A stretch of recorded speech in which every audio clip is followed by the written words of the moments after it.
అందరికీ నమస్కారం అండి. Welcome to Omkar Nageshwar stock market investment tips YouTube channel sir. ముందుగా ఇవాళ మార్కెట్ ఎట్లా క్లోజ్ అయిందనే వివరాలు తెలుసుకుందాము. నేను మీకు షార్ట్ వీడియో రూపంలో వివరించి చెప్పే ప్రయత్నం చేస్తాను. ఇందులో ఒక భాగమే షార్ట్ వీడియోగా వస్తుంది. అయితే ఫస్ట్ ఆఫ్ ఆల్ మీకేంటంటే ఈరోజు బ్యాంక్ నిఫ్టీ అయితే సక్సెస్ఫుల్‌గా క్లోజ్ అయింది. 55,000 క్రిందకైతే రాలేదు. అరౌండ్ 55,600 దాకా వచ్చింది. పైకి వెళ్ళింది. ఆహ్, తర్వాత చూసుకుంటే 55,300, 450 ఆ మధ్యలో ఎక్కడో క్లోజ్ అయినట్టుంది. అంతకుమించి అయితే దిగల. సో, అదేవిధంగా నిఫ్టీ కూడా ఎక్కడండి 24,000 మీదనే క్లోజ్ అయింది. నేను ముందే చెప్పాను కదండీ లెవెల్స్ కొన్ని. అరౌండ్ 24,000 దిగితే గానీ డౌన్ ట్రెండ్ మనం చూడలేమని చెప్పాను. సో, అదేవిధంగా 55,000 దిగితే గానీ మనము బ్యాంక్ నిఫ్టీలో డౌన్ ట్రెండ్ చూడలేదని నేను చెప్పాను. సో, కాబట్టి సక్సెస్ఫుల్‌గా క్లోజ్ అయిందని చెప్పుకోవచ్చు. సో, నిఫ్టీ, బ్యాంక్ నిఫ్టీలు అదేవిధంగా ఏ సెక్టార్స్ ఎట్లా ఉండబోతున్నాయి అనే వివరాలన్నీ గూడా ఇప్పుడు ఈ వీడియోలో నేను డిస్కస్ చేస్తాను మీతోటి. సో, తర్వాత నెక్స్ట్ విషయం ఏంటంటే మనకి ఆహ్, లైక్సు, కామెంట్సు, షేర్సు, సబ్స్క్రిప్షన్స్ రావాలండి. నాకు ఎందుకో అది నా వీడియోలు పెద్దగా వైరల్ అవ్వడం లేదు. ఎందుకనో నాకు అర్థం కావడం లేదు. చూసిన కొంతమందైనా కామెంట్స్ చే కామెంట్స్ చేయాలి. అది గుడ్డో, బ్యాడో ఏదో ఒకటి కామెంట్ అయితే కావాలి గదండీ! సో, అదేవిధంగా లైక్ కొట్టాలి. సబ్స్క్రైబ్ చేయాలి కొత్త వాళ్ళు ఎవరైనా చూస్తున్నట్టయితే. అదేవిధంగా ఆహ్, షేర్ చేయడం ఖచ్చితంగా చేస్తే బెటర్ అని నా ఉద్దేశం సార్. ఎందుకంటే మీ ఆదరణే కదండీ నాకు కావాల్సింది. మీరు నన్ను ఎంతగా ఆదరిస్తున్నారనే విషయం నాకు తెలియాలి అంటే లైక్సు, కామెంట్సు, ఆహ్, షేర్స్ రావాలి. డ్యూరేషన్ కూడా చాలా తక్కువగా ఉంది. వ్యూస్ కూడా చూస్తున్నారు. కాకపోతే అంత పెద్దగా వీటిని వాచ్ చేయడం లేదు. ఏదో రేడియోలాగుంది. వినేస్తున్నా, వదిలేస్తున్నా అని అనుకుంటున్నారు. Okay. Like as for your like. Ah, no problem. కానీ వె చూస్తున్న షార్ట్ వీడియోస్ అయినా దయచేసి కాస్త మొత్తం చూసే ప్లాన్ అయితే చేయండి. అదేవిధంగా లైక్, షేర్, కామెంట్, సబ్స్క్రైబ్ చేస్తే చాలా బావుంటుంది సార్. నెక్స్ట్ మరొక విషయం ఏంటి? సో, సక్సెస్‌ఫుల్‌గా మనము ఈ ఏప్రిల్ సిరీస్ అనే దాన్ని కంప్లీట్ చేసుకున్నాం ఈ రోజుతో. ఆహ్, అరౌండ్ ఇంచుమించుగా 3,000 పాయింట్లు పెరిగింది. 21,800 దగ్గర నుంచి తీసుకుంటే 24,500 దాకా పెరిగినట్టు లెక్క.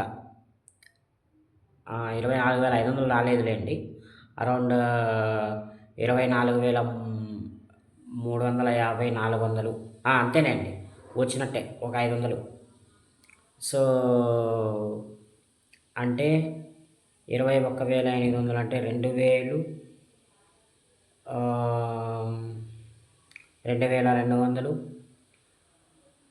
సో, అరౌండ్ 2,800 దాకా పెరిగినట్టు లెక్క సార్. సో, అదేవిధంగా బ్యాంక్ నిఫ్టీ తీసుకున్నట్లయితే ఇది పెద్దగా పెరగల చూసుకుంటే. అంటే ఇది ఒక 4,000 పాయింట్లు పెరిగింది. 52,000, 52,500 అక్కడే ఉండేది. ఏంటి ఎక్కడికొచ్చింది? అరౌండ్ 3,500 పెరిగినట్టు. 3,500 పాయింట్లు పెరిగినట్టు లెక్క. సో, పర్లేదు బానే ఉంది. ఈ ఏప్రిల్ సిరీస్ అనేది గ్రాండ్ సక్సెస్‌ఫుల్ అంటాను నేనైతే. కాబట్టి బ్రహ్మాండంగా మనము ఏప్రిల్ సిరీస్‌ని కంప్లీట్ చేసుకున్నాం. సో, ఈరోజు సంగతి కాస్త మనం మాట్లాడుకుంటే ఏం పెద్ద సెల్లింగ్ ప్రెషర్ అయితే లేదు. సెల్లర్సు అమ్మారు, కాలర్సు అమ్మారు. కాల్స్ కొన్నవాళ్ళు అమ్మేశారు. పుట్లు కొన్నవాళ్ళు అమ్మేశారు. ఎలాగా ఇప్పుడు తగ్గుతుందేమో అని చెప్పి అందరూ పుట్లు కొన్నారు. మార్ మార్కెట్ అమాంతం పైకెళ్ళిపోయింది.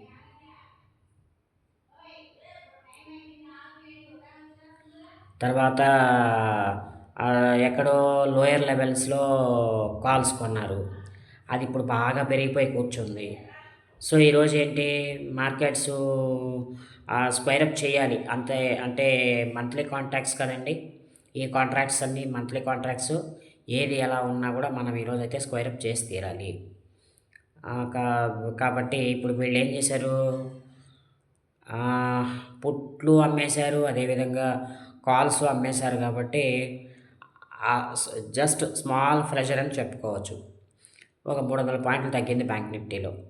అదే నిఫ్టీలో చూసుకుంటే ఒక 100 పాయింట్లు, 120 పాయింట్లు ఎంతో తగ్గిందంతే.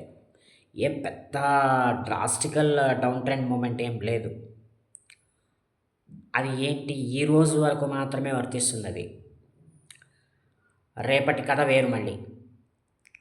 బహుశా రేపు ఎందుకో తగ్గే సూచనలు కనిపిస్తున్నాయి. తగ్గినట్టు తగ్గినా 24,000 మీద కొంతవరకు సస్టైన్ అయ్యేలా ఉంది మార్కెట్ ఈరోజు పద్ధతి చూస్తుంటే. 23,800 మార్కుకు కూడా రాకపోవచ్చు బహుశా రేపు. రేపైతే రాదు. సో, 25,000 మార్కును తాకే అవకాశం అయితే ఎక్కువగా ఉంది. అది రేపే కావచ్చు, లేకపోతే తర్వాత రోజుల్లో ఎప్పుడైనా కావచ్చు. తర్వాత రోజుల్లో ఎలాగో తాకుతుందిలెండి. 24,000, 24,500 జోన్‌లో నిలబడిపోతుంది అనుకుంటున్నారు అందరూ గూడా నిఫ్టీ. అదే బ్యాంక్ నిఫ్టీ అయితే 24,000 మీదనే 54,000 మీదనే కంటిన్యూ అవుతుంది అనే అనే టాక్ అయితే వస్తోంది సోషల్ మీడియాలో. కాబట్టి మనమంతా కూడా కాస్త జాగ్రత్తగా ఉండాలి. అగ్రెసివ్‌గా పుట్స్, అగ్రెసివ్‌గా కాల్స్ కొనడం అనేది ఎప్పుడూ కరెక్ట్ కాదు. సో, ఆహ్, ఈ సక్సెస్‌ఫుల్ ట్రేడింగ్‌ని, ఈ సక్సెస్‌ఫుల్ ట్రేడింగ్ ఈవెంట్‌ని మనం ఎంజాయ్ చేయాలి. ఎంజాయ్ చేయాలి అనంటే ఏం చేయాలి? ఉన్న ప్రాఫిట్స్‌ని నిలబెట్టుకోగలగాలి. ఇప్పుడొచ్చిన ప్రాఫిట్స్ నిలబెట్టుకుంటేనే గదా! నెక్స్ట్ మార్కెట్‌లో మళ్ళీ డౌన్ ట్రెండ్ ర్యాలీ ఉండేటప్పుడు అక్కడ కంటిన్యూ చేయగలం మనం. ఏముంది? తగ్గుతుందనేటప్పటికి కాల్స్ సెల్ చేసుకొని కూర్చుంటాం. ఇబ్బందేముంది? సో, అదే విధంగా అలా తగ్గింది. 53,000కో వచ్చిందనుకుందాం మళ్ళీ. అక్కడ కావాలంటే కాల్స్ బై చేస్తాము బ్యాంక్ నిఫ్టీలో. సో, అదే విధంగా 22,000 వచ్చేసింది మళ్ళీ నిఫ్టీ. అక్కడ కావాలంటే కాల్స్ బై చేస్తాం. ఇబ్బందేముంది? అక్కడ మళ్ళీ పుట్స్ సెల్ చేసుకొని కూర్చోవచ్చు. సో, ఇలా చేస్తూ వెళ్తే ఖచ్చితంగా మనకి మార్కెట్‌లో మంచి ప్రైజెసే ఉంటాయి మనకి. ఆహ్, మంచి ఆహ్, ఎలా ఉంటుందంటే మంచి వర్తబుల్ అచీవ్‌మెంట్సే మనం చూస్తాం. మంచి గ్రోత్ అచీవ్‌మెంట్సే మనం చూస్తాం మార్కెట్‌లో. ఉన్న కొంతమందిమైనా. ఎందుకంటే స్టాక్ మార్కెట్‌కొచ్చే వాళ్ళల్లో దాదాపుగా అందరూ గూడా మార్కెట్‌లు లాస్ అయిపోయి అకౌంట్లు క్లోజ్ చేసుకుంటున్నటువంటి వాళ్ళు, లేకపోతే అలాగే ఆహ్, అకౌంట్లు జీరో చేసుకొని బయటికెళ్ళిపోతున్నటువంటి వాళ్ళే ఉన్నారు. అయితే మిగతా కొంతమందున్నారే, వాళ్ళేం జేస్తున్నారు? వెళుతున్నారు, వస్తున్నారు, వస్తున్నారు, వెళుతున్నారు, వెళుతున్నారు, వస్తున్నారు. రిపిటేషన్ ఇది. డబ్బులున్నప్పుడు వస్తారు, ఏదో ఆడతారు, ఆడేసి ఆ డబ్బులు పోగొట్టేస్తారు, వెళ్ళిపోతారు. ఇంకొంతమందున్నారు. ఎప్పుడు డబ్బులున్నా సరే కొంటూ వెళుతుంటారు. కొంటూనే వెళతారు. నన్ను ఒక సబ్‌స్క్రైబరు లాస్ట్ వీడియోలో చెప్పాను మీకు. సాయి సిల్క్ కళామందిర్ గురించి అడిగాడని జెప్పి. ఆయన ఏం చేస్తాడో తెలుసా? ప్రతి రూ. 5 దగ్గర కొంటాడు. ప్రతి రూ. 2 దగ్గర కొంటాడాయన. అంటే ఇప్పుడు ఒకవేళ 300 దగ్గర ఒక ప్రైస్ పాయింట్ ఆఫ్ వ్యూలో కొన్నాడు. ఆ తర్వాత ఆయన ఏం చేస్తాడో తెలుసా? రూ. 90 దగ్గరకొస్తే అక్కడ మళ్ళీ కొంటాడు. 85 దగ్గరకొస్తే అక్కడ మళ్ళీ కొంటాడు. ఆ విధంగా కొని ఈరోజు మంచి క్వాంటిటీనే పెట్టుకున్నాడాయన. చాలా పెద్ద క్వాంటిటీ పెట్టుకున్నాడు. ఆయన కొంటున్నాడు, కింద పడుతుంది. కొంటున్నాడు, కింద పడుతుంది. కొంటున్నాడు, కింద పడుతుంది. సాయి సిల్క్ కళామందిర్ అనేది. ఈరోజు అది అరౌండ్ 140కి దగ్గరలో ఎక్కడో ఉందనుకుంటా. నేనైతే చూడలేదు. నిన్న మాత్రం అబ్జర్వ్ చేశాను. 130 రూపీస్ పైన 135 రూపీస్ ఎంతో ఉండింది. అందుకనే ఈ రోజున పొద్దున పూట షార్ట్ వీడియోలో కూడా చెప్పాను. అమ్ముతారేమో ఎవరైనా అమ్మేయండి అయ్యా బాబు అని చెప్పి. మరి అదే ఇలా ఉంటారు కొంతమంది. అంటే వాళ్ళు అమ్మరు. పెరిగినా కూడా అమ్మరు. అలాంటి వాళ్ళు స్టాక్ మార్కెట్‌లో ఉండడం కరెక్ట్ కాదు. అది కొనడం ఎంత నిజమో అమ్మడం కూడా అంతే నిజం చేయాలి. ఇప్పుడు మీరు కొన్నారు. ఏ 400కో, 500కో వెళ్ళింది. అక్కడ అమ్ముకోండి తప్పులేదు. అన్నీ కూడా అమ్మేసేయండి ఏం కాదు. అదే మళ్ళీ అది రిటర్న్ వస్తే ఇంకొక ఆవిడ ఉన్నారు. ఎప్పుడో ఆవిడ కొంతకాలం క్రితం ఓఎన్‌జీసీ కొన్నారు. 130 రూపీస్‌లో కొన్నారు. అది అరౌండ్ 380 రూపీస్ దాకా, 350 రూపీస్ దాకా వెళ్ళింది. అది ఏమన్నా అమ్మిందా ఆవిడ అంటే అహా! లేదు అమ్మలేదు. ఇప్పుడు మళ్ళా తిరిగి అది 250 రూపీస్ దగ్గర ఎక్కడో ఉంది. ప్రాఫిట్‌లోనే ఉందిలెండి అది వేరే విషయం. ఈ సాయి సిల్క్ మందిరాయన మాత్రం ఆయన బాగా లాస్‌లో ఉన్నాడు. కానీ లాస్ పూడ్చుకోవచ్చు. ఇక్కడ కొన్న వాళ్ళకి లాస్ పూడ్చుకోవచ్చు. ఇది ఇప్పుడు ఆయన అమ్మే స్టేజ్‌లో లేడు. ఆయన అన్నీ అమ్మాలి అంటే ఆహ్, ఐపీఓ ప్రైస్ కంటే పైకి వెళ్ళాలి. అరౌండ్ 400 మీదకి వెళ్తే అప్పుడు ఆయనకి ప్రాఫిట్స్ వస్తాయి. అంతే తప్ప అప్పటిదాకా ప్రాఫిట్స్ రావు ఆయనకి. ఎందుకంటే యావరేజ్ అంటారు. యావరేజ్ అనేది ఏడో ఉంటుంది. అమ్మితే అన్నీ అమ్మేయాలి. మన డబ్బులు మనకు రావాలి కదా! ఓవరాల్‌గా ఎంత డబ్బులు పెట్టాము, ఎంత డబ్బులు రావాలి అనే వివరం మనం చూసుకోవాలి. సో, అవన్నీ చూసుకుంటే కనీసం మనకి వడ్డీ కూడా వర్కౌట్ అవ్వదు. ఇంక అలాంటప్పుడు ఎందుకండి ఊరికే అన్నీ అమ్మి కొని చేసి వేస్ట్ కదా! అట్లా కాదు. అది కాదు. స్టాక్ మార్కెట్ అంటే ఎట్లా ఉండాలి? అరౌండ్ ఇప్పుడు మనం ఎక్కడో కొనుక్కుంటూ వెళ్ళాము. అది పైకి పెరుగుతూ, పెరుగుతూ, పెరుగుతూ ఎప్పటికో వెళ్ళింది పైకి. వెళ్ళిందన్నప్పుడు అప్పుడు మనం ఏం చేయాలి? ఒక పెద్ద ప్రైస్ పాయింట్ ఆఫ్ వ్యూకి చేరుకుంది. లైఫ్ టైమ్ హై ఎక్కడో 400కో ఎక్కడికో చేరుకుందనుకుందాం. అక్కడ ఆయన అమ్మేసుకోగలగాలి. అమ్ముకుంటే అప్పుడు ఆయనకి ప్రాఫిట్స్ వస్తాయి. అంతేగాని మళ్ళీ కిందకొస్తా ఉన్నా గూడా ఆయన అమ్మకుండా, కొనకుండా ఉంటాడు. అంటే కొంటాడు గానీ ఆయన అమ్మడు. ఆయన అంటాడు ఏమంటాడంటే, ఆయన ఈ మధ్య కాలంలోనే వాళ్ళ అబ్బాయికి పెళ్లి చేశాడనమాట. ఆయన ఏమంటాడంటే, "సార్ ఇది నా కోసం కాదు. నా యొక్క మనవళ్ళు, మనవరాళ్ళ కోసం ఇది పెడుతున్నాను" అంటాడు. మనవళ్ళు, మనవరాళ్ళ కోసం ఆయన పెడుతున్నాడు బానే ఉంది. కాకపోతే లాభాల స్వీకరణ కూడా చెయ్యాలి గదా! మనకి ఏది బంధువు కాదు కదా! ఎలా ఉండాలి? ఆహ్,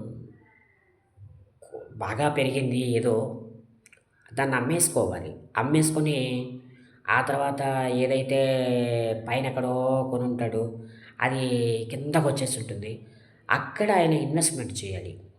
అప్పుడు డబ్బులనేవి పెరుగుతాయి. అంతే తప్ప ఉన్న వాటినే పట్టుకొని కూర్చుంటే ఏవి పెరగవండి. ఆయన ఆల్రెడీ 55 ప్లస్ ఆయన. బిలో 60లో ఉన్నాడు పెద్దాయన. సో, ఊటీ, కొడైకెనాల్, గోవా ఇలాంటి వాటికంతా వెళ్ళి మనం ఎంజాయ్ చేయాలి అనంటే డబ్బులుండాలి. డబ్బులుండాలంటే అప్పుడేం జేయాలి? స్టాక్ మార్కెట్‌లో ఉన్న వాళ్ళైతే పెరిగినటువంటి స్టాక్స్‌ని అమ్ముకోవాలి.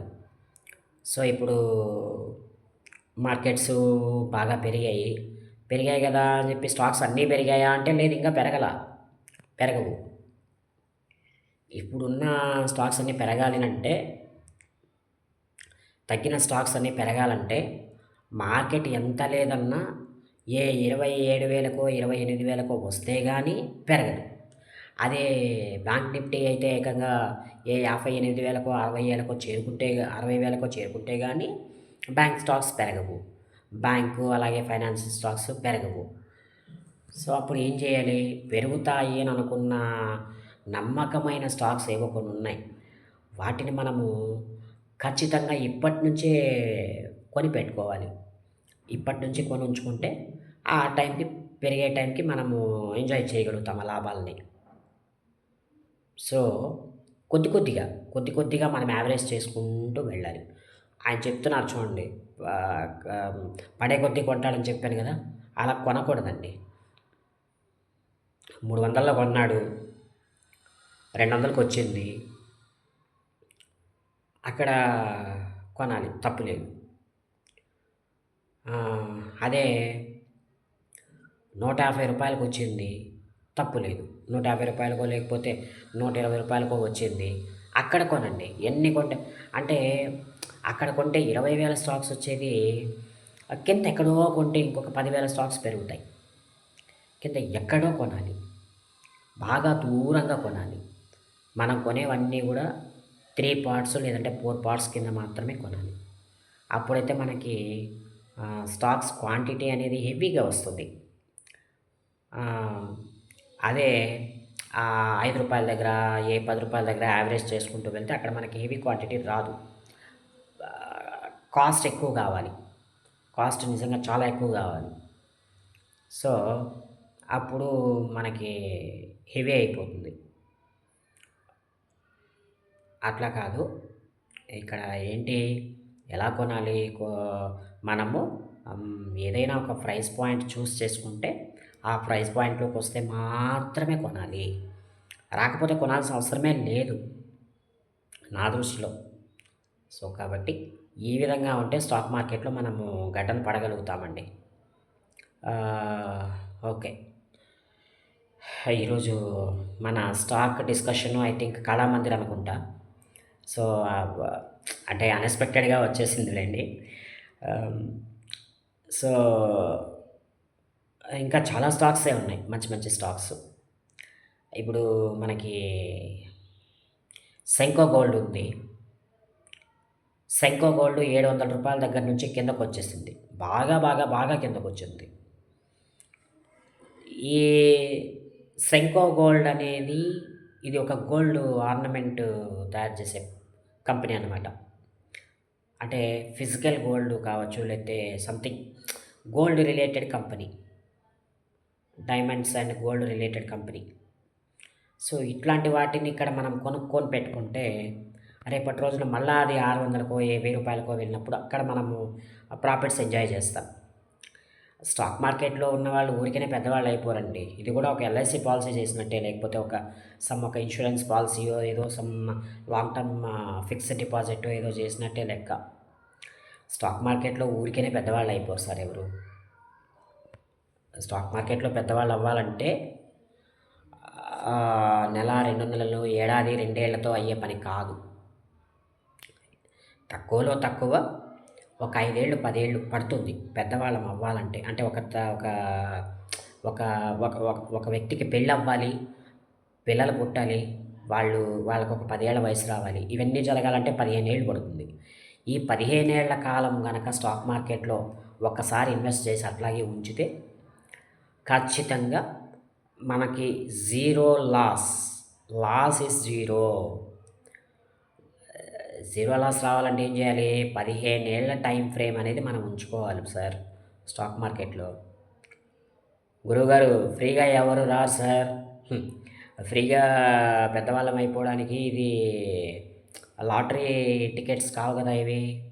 లాటరీ టికెట్ కూడా ఏంటి, ఎన్నో టికెట్లు కొనాలి. టికెట్లు కొంటే ఒకవేళ మన అదృష్టం బాగుంటే మనకు ఆ డబ్బులు తగిలితే అప్పుడు మనం అదృష్టవంతులం. లాటరీ టికెట్‌నయితే ఈజీగా వదిలేస్తారు. స్టాక్ మార్కెట్‌ని మాత్రము ఏం చేస్తారు? పెట్టాము పోయింది అది ఇది అంటారు. అయితే ఇది కాదు. స్టాక్ మార్కెట్ అనేది ఒక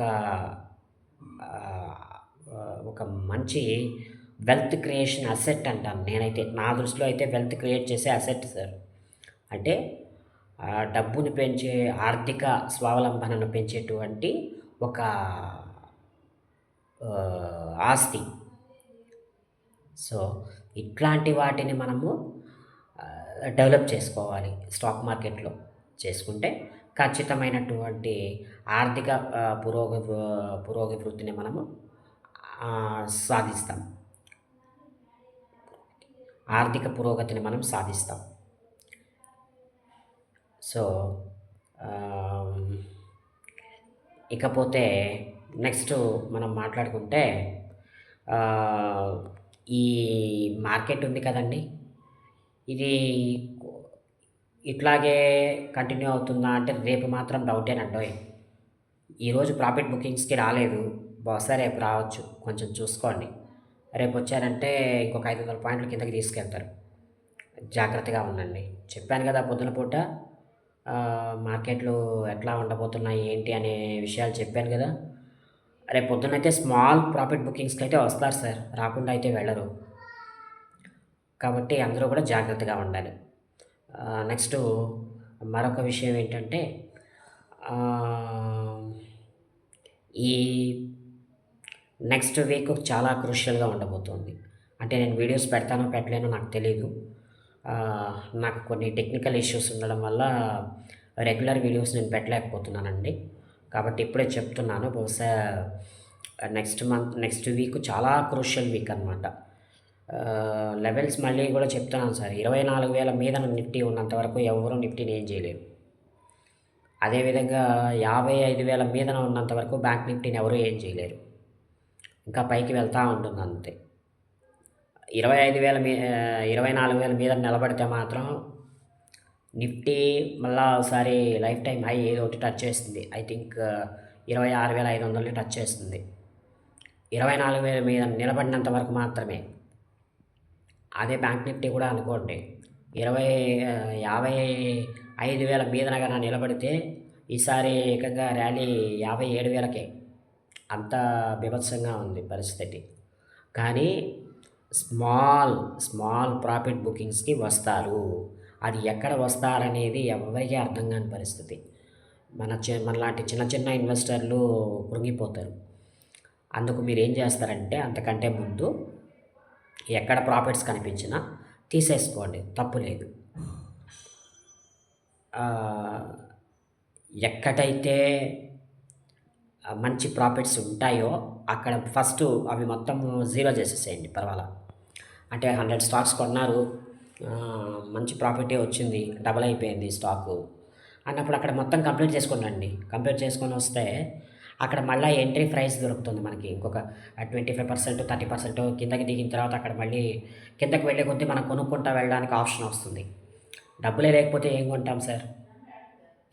కాబట్టి ఇట్లాంటి వాటిని మనము చూస్ చేసుకోవాలి. ఇట్లాంటి పద్ధతిని మనం చూస్ చేసుకోవాలి. సో, అదేవిధంగా ఈ రోజున ఇంకొక పద్ధతిని నేను మీకు చెప్పదలుచుకున్నానండి. ఏంటనంటే ఇప్పుడు మన దగ్గర ఒక 5,00,000 నుంచి 1,00,000 నుంచి ఓ 2, 3 లక్షలు గనక ఉండగలిగితే ఓ మంచి బాగా పెద్ద స్టేజ్‌లో ఉన్నటువంటి స్టాక్స్‌ని తీసుకోవాలి. ఓ రూ. 3, రూ. 4 పెట్టుకొని బయటికి రావాలి. అంటే ఇప్పుడు ఒకవేళ 2,000, 3,000 అలాంటి స్టాక్స్ ఉంటాయి. వాటికి రూ. 3, రూ. 5 పెద్ద విశేషం ఏం కాదు. అటు ఇటు ఊగిసలాడడం. అలాంటి ఒక ఎక్స్‌పోజర్ తీసుకున్నా కూడా 500 నుంచి 1000 స్టాక్స్ దాకా వస్తాయి. అంటే ఆ బ్రోకరేజ్ కంపెనీని బట్టి. కాబట్టి అప్పుడు మీరేం చేస్తారు? అట్లాంటి వాటిని మీరు తీసుకొని బయటకు వస్తే ఖచ్చితంగా మీకు ప్రాఫిట్స్ రానే వస్తాయి. సింగిల్ ట్రేడింగ్ చేయడం అలవాటు చేసుకోవాలి. సింగిల్ ట్రేడింగ్ చేయడం అలవాటు చేసుకుంటే వాడు ఎప్పటికైనా బాగుపడతాడు సార్. ఎవరైతే మల్టిపుల్ ట్రేడింగ్స్ చేస్తారో వాళ్ళకి ఒక్కరోజు కాకపోయినా ఒక్క రోజుకైనా పతనం తప్పదు. నేను అలాగే చేసి చాలా లాస్ అయ్యాను స్టాక్ మార్కెట్‌లో. చాలానే పోయిందిలేండి, అది వేరే విషయం. ఇప్పుడు అవి చెప్తే ఇబ్బందిగా ఉంటుంది. పర్సనల్ సెక్యూరిటీ రీజన్స్ వల్ల నేను అవి చెప్పకూడదు. సో, అలాంటి పద్ధతులు మానేసి ఎక్కడైనా ఒక దగ్గర ప్రాఫిట్ కనిపిస్తే ఇంట్రాడే చేయడం తప్పని అంటాను నేనైతే. ఒకవేళ ఇంట్రాడేనే గనక చేయాల్సి వస్తే ప్రాఫిట్స్ కనిపించిన వెంటనే బయటికి రండి. ఇంకా ఆ రోజు చేయకండి ట్రేడింగ్ అనేది. అలా చేస్తేనే ఇంకా మనం 10 కాలాల పాటు మార్కెట్‌లో ఉండగలుగుతాం. లేదంటే మనలాంటి వాళ్ళం స్టాక్ మార్కెట్‌లోకి రావడం అనవసరం సార్. సో,